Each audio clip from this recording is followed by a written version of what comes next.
got 25 minutes. We gotta go.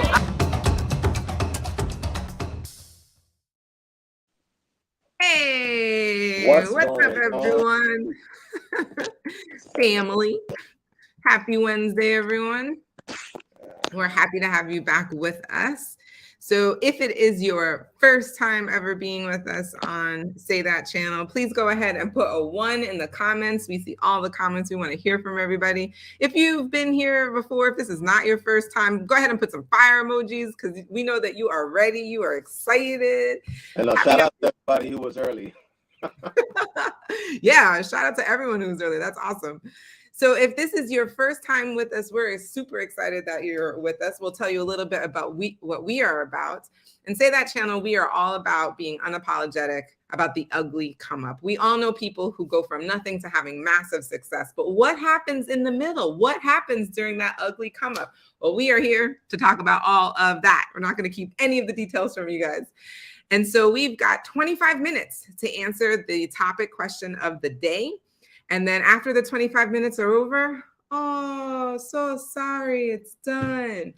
But if you're one of our community members on Patreon, you get to go into overtime with us and our guests, and we go a little bit deeper. So for all of our community members, you get the real deal, Holyfield. It's all there.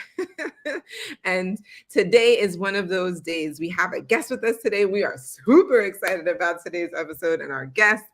And so we're happy to have you with us and join us in that conversation. So, absolutely. And before we get into the question, hold on, Jay. Oh, I was going to say subscribe, like. There it is. She already got me. Guys, make sure you subscribe, like, and hit that notification bell. Sorry, Jay. No, that was it. All right. So now let's do the drum. I'll do the drum roll today. So, okay. Wait. Today's question is, okay. Boom. Is it easy to make your own app?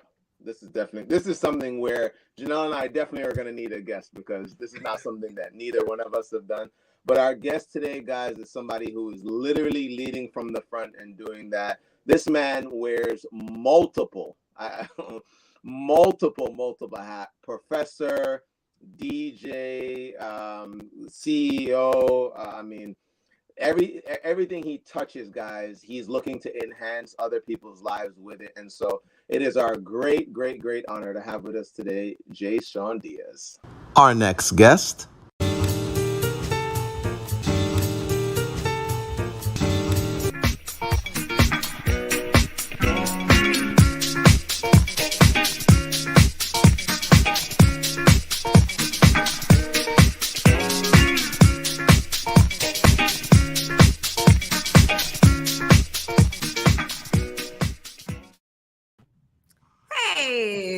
There it is. Hello. We need the house music. All right, you definitely had it in the beginning there. Oh, we're super excited to have you on. Thank you so much for taking time out of your busy schedule to be with us today. Absolutely. We are really interested in this topic, but for those people who are not familiar with you or your story, I would love if you could just go back in time a little bit and tell us how you became an entrepreneur and decided that you wanted to make your own app. Well, I guess if you can see behind me here, there's a bunch of vinyl records, right? So vinyl and DJing have both been a part of my life in a big way and certainly have shaped my entrepreneurship. So I think it's probably best for me to start there, right? When I was a student in college and really high school going into college, I was a musician, had my own, me and a guy, we had our own group, but I'm from New York. And as a high school kid growing up, in the late 80s, right? So I'll date myself. We were all going to the clubs and hanging out and certainly hanging out with people older than myself and in places that technically I probably shouldn't have been able to get into. But back then, we were just, following the parties, and house music as a genre was becoming big. That was the thing that the high school, college kids, that was certainly the trend in New York City. That's what we were listening to. That's what was being played on New York radio, and New York radio was setting the trend for really the rest of the country. But then when I went to school, left New York and went to school in Philadelphia, I found that like the scene was very different. Sorry, just gonna put yes, you pen in the house. I should have had on a pen hat, right? But I found that Philadelphia was very different than New York, and there just wasn't like the type of club scene, or party scene. Right. And so during my freshman year, I got a refund check somehow. Don't ask me how, from the university. And I'm like, what am I going to do with this $1,000 check, right? And I remember having some cassette tapes that a DJ friend from New York, had sent me off to school with. And I mean, I played these tapes till the tapes popped, literally. And, as a result, I was left with no music, right? And so I decided to take this $1,000 and invest it in 2 turntables, a mixer, and some speakers and an amp. And that really was probably the first entrepreneurial, real sort of investment in myself. And I wasn't a DJ yet, but I needed this music. I wanted to hear it. And I thought, what better way to do it than to just make it myself? And so I sunk that money into equipment, and, one thing led to another. And I became sort of the campus DJ. And then from there, the Philadelphia DJ. And then from there, I started a career of traveling up and down the East Coast and the rest of the country, and even outside of the country, DJing. So that's what spawned my entrepreneurship. Very cool. And yeah, it's super cool. And Winston and I have been fortunate enough that we've actually heard the extended version of this story, which, let me tell you, it gets even. It gets absolutely. I'm trying to keep us within that 25 minutes. No. I respect that. We're just trying to get people to go over to overtime, right? Yep. So here you are making more money in your DJing business now than you are like, being a college student. And it only just kind of like makes sense. Like, this business that I've started seems to be like the way. So how did you go from like being a lover of music to thinking I need to create an app? Because I think for most people, like, sometimes there are things you're like, oh man, I wish there was an app for that, right? Like you have an app for entertainment, you have an app for connection, you have an app. I mean, they have apps for like exercise now. Everything, right? So like, what for you was the thing that was missing that you were like, I need to create an app for this? So Hollyhood, right? That is the name of the app, was a concept that I had for some time. And it was really bringing together a community of artists, mainly in the music and film space, and creating a platform for them to be able to showcase their work, right? Because I think most artists and creators have and continue to have the same problem, right? There's no shortage of creativity, but once you create whatever your art is, how do you get that out? How do you share that with the world? And, it's easy to post videos on YouTube or get your music on Spotify, but how do you really get discovered by fans and earn a living doing what you love to do? Mm-hmm.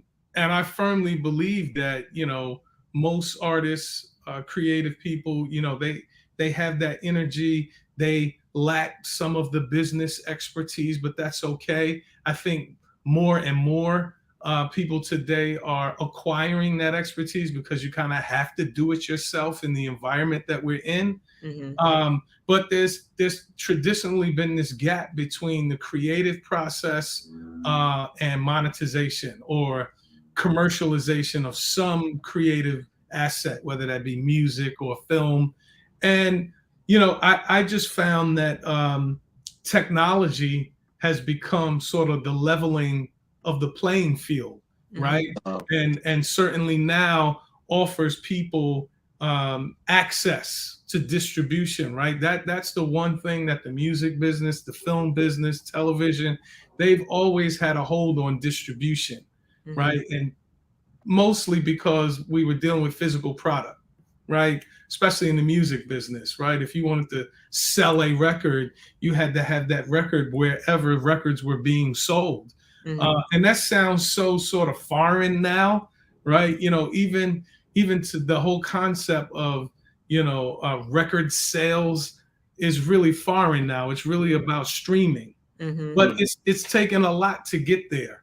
And you know, I always saw the opportunity based on my own unique experience of having to kind of, you know, hustle and bustle and promote parties and get people to these parties. But what I realized was the power of music to bring people together, right? And whether that was in a physical, at that time, it was only a physical space.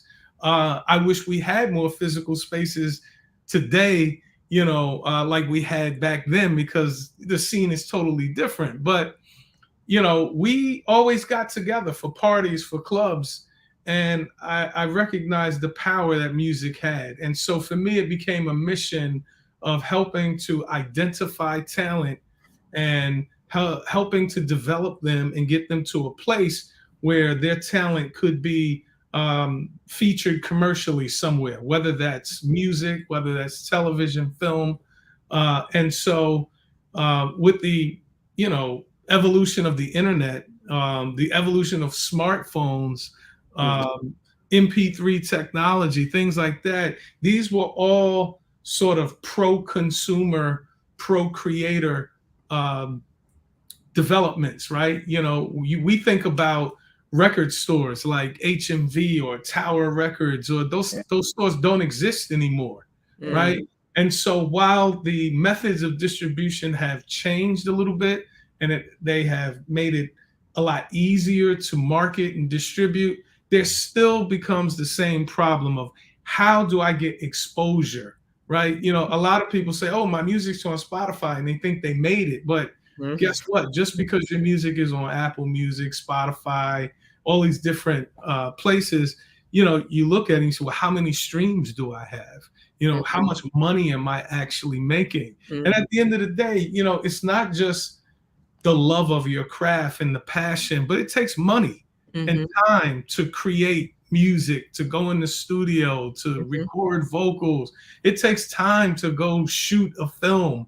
So, you know, so many people have all of this energy, and while the price has come down, right, you can make a movie with an iPhone now, right? You don't need a big rig. Set, You know, you can make music on an iPad. You can get in GarageBand and make music, right? So the barriers have come down, but that still leaves this gap of how do I introduce myself to the world, to an audience that is going to support me, that's going to help me grow, that appreciates what I do, you know, and you can leave that up to chance, you know, of being discovered on YouTube or some other social media platform. But, you know, I thought, why not build a platform that helps solve those problems for creators and artists? How do they, you know, bring their products to a community in a way that's meaningful, without having to, you know, learn a whole bunch of technology, right? Because that's part of it, right? Creators like to create. Could you actually share? I remember when we had the opportunity, like Janelle said, to be at an event with you, and you shared a stat in regards to the streams on Spotify. That was Could you share that with us? And then I know we have a question from someone, so I'll throw that up as well. What was the number for how many streams, and how do you get paid for that? Well, I see the question here, and I'm just laughing about it. So, you know, let's take Spotify as probably the most or one of the most popular streaming platforms, right? And certainly, if your music's not on Spotify, then you don't have your music out right now. But Spotify pays between 0.004 and 0.008 per stream, right? So if you do the math, you know, if you had 1 million streams, you're really only making somewhere between $4,000 and $8,000 for 1 million streams. Wow. So, I mean, there are all kind of other ways to make money in the music business, right? Mhm. But if you just talk about streams, that's what the numbers are like. Now, the economics were different when physical product was being sold, Yeah. but now, because think about it. I mean, do you guys have Spotify Yeah. subscriptions? Do you pay for it? Yes. I don't. Okay. Okay. Well, Janelle, you don't, and you do, Winston. So, Yes. Winston, you have a little bit more control, less ads, or maybe no ads, or Yeah, no whatever. ads, but yeah. Whereas Janelle, you're probably fine. Like, hey, I listen to the radio. The radio has ads, so Mhm. why not? So, they're not getting your subscription money, but they are making money just like terrestrial radio from the ads that they insert in between a few songs. But the bottom line is that you're not getting rich from. I mean, you could now, if you're getting 1 million streams on here and there and all of these other platforms, I guess it does start to add up a little bit. But most people, particularly independent artists, are not getting 1 million streams. And so part of the goal in building the platform Hollyhood that we built is we want you to be able to get paid from day one off your social media activity, from every stream, from every view, from every like, from Mhm. every post. And so, our model is really about rewarding the community, and not just the artists, but all of the other people who are supporters, who are followers, who are friends, who are just on the platform. Why shouldn't we be rewarded for building up platforms and bringing our talents to people? So it's really all about helping the artistic creator entrepreneur community to share their brand, to share their products, and to do so in an audience, or to an audience that really can build sort of this real-time relationship with them, With the thing. Yeah. and support them in real time. So to answer the question specifically, how easy was it to Yeah. design or create this app? Like what, and to make sure we don't, I hope I'm saying Eugenia, is that the way? Eugenia. Okay. Good. Yeah, you said it right, Janelle. Oh. Right. That's the But go ahead, Winston. Well, she wanted to know about your newest endeavor and how you overcome your challenges. And I think that essentially kind of leads to our question. How easy was it to make this app? I mean, you mentioned Spotify. You mentioned it's a social media platform. There are obviously a few other TikToks, Instagram, Snap. There are other platforms. Yours seem different. So can you tell us a little bit about the process of making the app?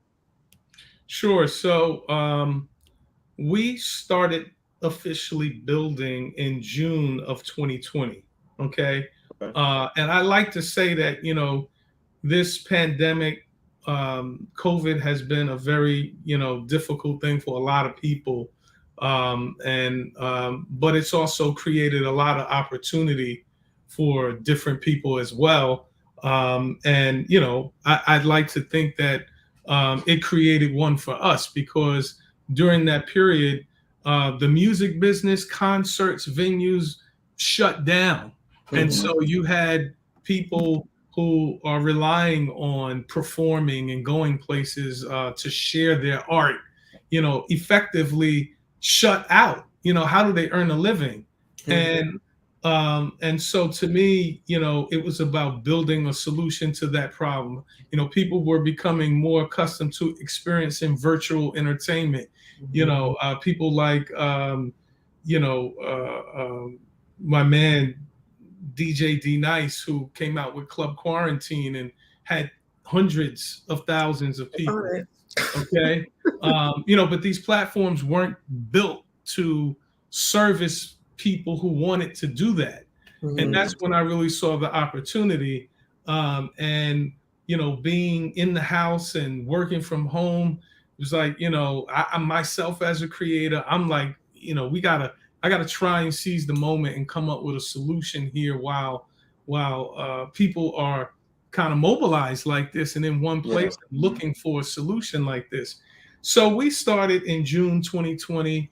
I just happened to be fortunate to have a relationship with a development team in India.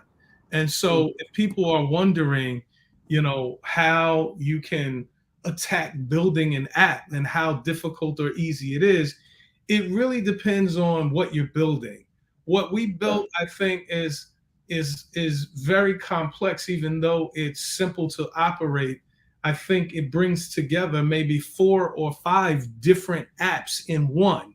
Yeah. So, the ability to monetize your content, the ability to hang out with people virtually, the ability to, do all of the normal social media things you do, plus a few other bells and whistles, was not easy to build. But it really depends on the expertise that you have. And one thing that I think is important for people to realize is that I don't code, right? So you don't have to be someone who knows how to code to develop an app. I always say what you don't know, you make sure you have somebody around you close to who does know, and make sure they're good at it, because they're going to know more than you about it, right? And so I just happen to have the relationships with some developers. I've been in development, for some time, but have always been more of the creative mind behind the vision, and have project managed a team. So I know the talk. I know how to speak the tech language. I know what I want, but it definitely took a team of people, on average about 6 people, working at least 20 hours a week for 18 to 20 months. So now, like I said, it really depends on what your solution is. If you're, someone who teaches yoga, and, it's just a scheduling app and people can reserve your class or whatever, this becomes something that's sort of a very discreet, this is the product. It's not going to take you 2 years or 18 months to build something like that. In fact, you may be even able to get sort of a, plug and play service, almost like building your own website these days, right? I was going to mention that. Like you can use a Wix, or you can use what's the other one, web.com and Squarespace, to build these beautiful websites. The other thing that I would say is that not everything needs to be an app, right? So people need to understand that a lot of things you might want to do, you can do with a good website that will almost look and feel and operate as an app. So people need to understand maybe the difference between a native app and maybe just a regular HTML5 web optimized website, right? Because you can have a website that's very powerful and does a lot of things. In fact, Clubhouse was a website and never went to the app store. It was kind of like, you go to their website and download their client, but they really operated as a website. I'm being mindful of the time. I know it's 20. No. No, this is good. Well, one thing I know I wanted to mention when you mentioned the plug and play, in terms of fitness, there was an app. I think the overall, it's a fitness app, and I was working with a coach, and I thought it was his app, but I downloaded a general app, and then through a code, when you plug that in, similar to what you just described, I saw his app come on to that. So it's almost like it was his website, but it was then plugged into the app format. Right. And it made me realize, I wouldn't need to go out and get an app to become a personal trainer, because I've seen a lot of trainers recently going, I have my own app. And what I'm realizing is there are services now that are out there that their platform will allow for you to do, or, put out whatever your content is, but it's through their like overall hub, like a GoDaddy kind of a thing. And they'll post it and let you do your thing. Right. It's almost like a white label service that you get, where you can kind of maybe brand it with your pictures and your logo and this, that, and the other, which, there are a bunch of great, ideas out there for different people to quickly have, say, their own app without having to actually build it. Like I said, it really just depends on the solution that you're trying to provide. The more customized and robust of a platform you want, the more you're going to have it developed. and it'll be, some custom solutions and things that you have to build. There are a lot of things that you can kind of pick off the shelf and customize and put together in an environment, much the way you would add widgets to a website. But it is, and I'd like to say this. I know we're running hot on time, but just to answer the question, about some of the challenges, right? Because we're facing a challenge. We discussed this earlier today. We had some, hacking threats come into our environment, and when you put something out in the public domain, you have to be ready for people to get a hold of it, do whatever they're going to do with it. And, unfortunately, sometimes people have nefarious intentions and, want to rob and steal or do whatever they, or maybe they just want to cause you chaos by, trying to put a virus into your system. So it is tech. So, those are some of the challenges. I mean, obviously, funding an endeavor like this can be expensive. I gave you guys, without giving you figures, just think about paying, 6 people $25 an hour for almost 2 years. But that's what it takes. If you want to do something that, we're trying to compete, on a major level with, apps out there that have way more money than we do, way more established. They have far more resources, but, it's about doing something different, right? And shaking it up a bit, and I think that people respect what we're doing because, we're putting the artists, the creators, the entrepreneurs first. Most of our competitors, are feeding you ads, and you kind of feel like, wow, where's the real content? No. Okay, that's all time. Oh, that's the hard cutoff. That's our Janelle's Hogwarts is our Sandman. So right. The question I want to take into overtime with you, and I love that you started to kind of talk about this, is this idea of cost, which is definitely one thing. Guys, make sure you go check out that Hollywood app. Reach out to us, guys. So I was gonna say also you can email. If you guys have any questions or would like to reach out, certainly feel free. Hit up Janelle and I. Email me. I'd love to hear from folks.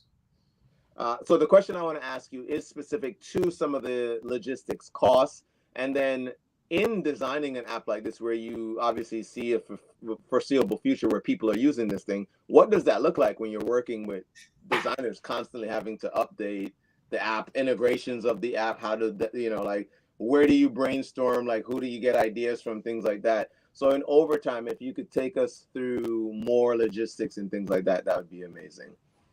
Awesome. Yeah. Well, I guess these folks will have to.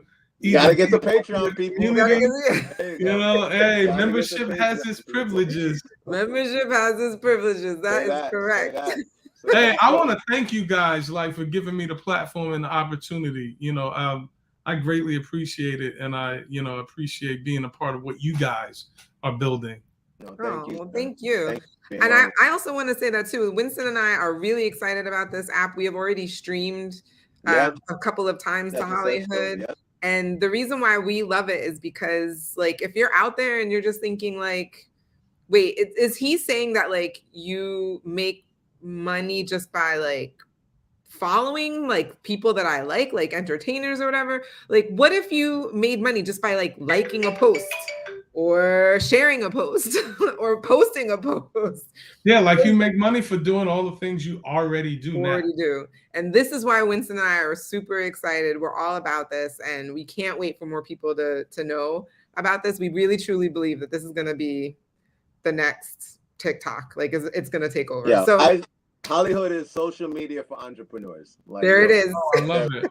That's the way when Sean walked us through it, I literally am sitting there he is talking to entrepreneurs right now. Not just if you just want to sit on social media and waste time all day. He is talking to people who are really trying to do something. So thank you, Sean. Really, And thank you. you guys Really have gotten enough. appreciate We're you. taking the party to overtime. Join us. The link is in the description. And As always, remember, you deserve You deserve the the good good life. Say that. We'll see you guys in a couple minutes.